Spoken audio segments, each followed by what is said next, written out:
Okay, now we will derive a formula for norm of a vector. All of you know that norm of a vector is the magnitude of the vector or length of the vector. If we represent a vector like this, then norm of a vector is the distance between this initial point and this final point, and it is denoted by, the norm of the vector is denoted by this, and it is read it as norm v, and it is the length of the vector. It means length of the vector or magnitude of the vector.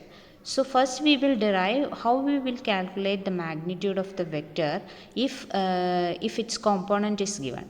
Okay, so let us consider a vector in 2 space. So a vector in 2 space in terms of components can be written as v1 v2. Okay, components v can be written as v1 v2. So let us look into a figure. So we have a two-dimensional space with x-axis and y-axis, and here is the vector v. So what is this distance? This distance is norm v. Okay, so and also v has components v1 comma v2, means that this distance is v1. So this distance is v1 and this distance is v2. So this distance is v2. So you have a right angle triangle with sides v1, v2 and norm v. And all of you know that norm v is the hypotenuse. So from Pythagorean theorem, we have norm v square is equal to square root of v1 square plus v2 square. Sorry, not square root. Norm v square is equal to v1 square plus v2 square. Sorry, v1 square plus v2 square. Therefore norm v is equal to square root of v1 square plus v2 square. So when you are given a vector with component v1 and v2, then its norm v is equal to nothing but square root of v1 square plus v2 square. Okay, so this is the norm of a vector in 2 space.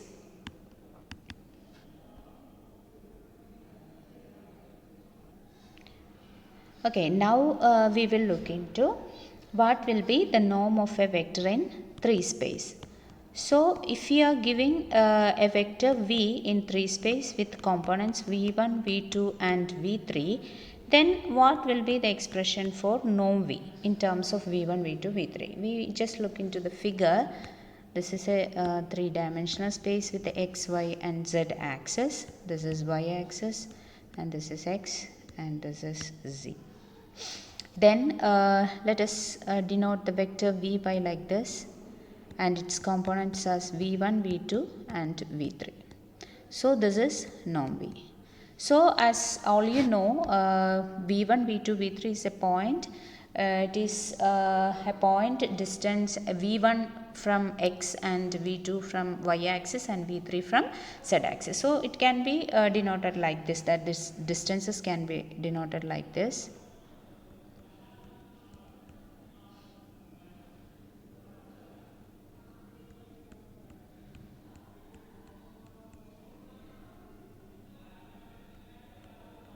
So this is v2 and this is v1 and this is v3. It is clear that it is a distance from v1, v2, v3 is a point in 3-dimensional space. Here v1 distance, then v2 distance and v3 distance. Okay, so it is a vector. So it is the vector. So how we will calculate norm v? Okay, so by considering for calculating norm v, we have to consider this distance. Now if you look closely, this if we denote this by some b, okay, and then these three, that is the side b and v3 and norm v, form a right angle triangle and whose hypotenuse is norm v. So as before in two dimensional case, using Pythagorean's theorem, norm v square is equal to b square plus v3 square. But what is b square? So again b3 square is again the hypotenuse of this right angle triangle here. Hypotenuse of this right angle triangle. So b square can be written as this v1 square. B square can be written as v1 square plus v2 square. Hence, norm v square is nothing but v1 square plus v2 square plus v3 square. Hence, norm v is square root of v1 square plus v2 square plus v3 square. Hence, you get an expression for norm of a vector in 3 space if the components are given. Okay, it is a very easy concept. Hope all are understood. Okay, thank you.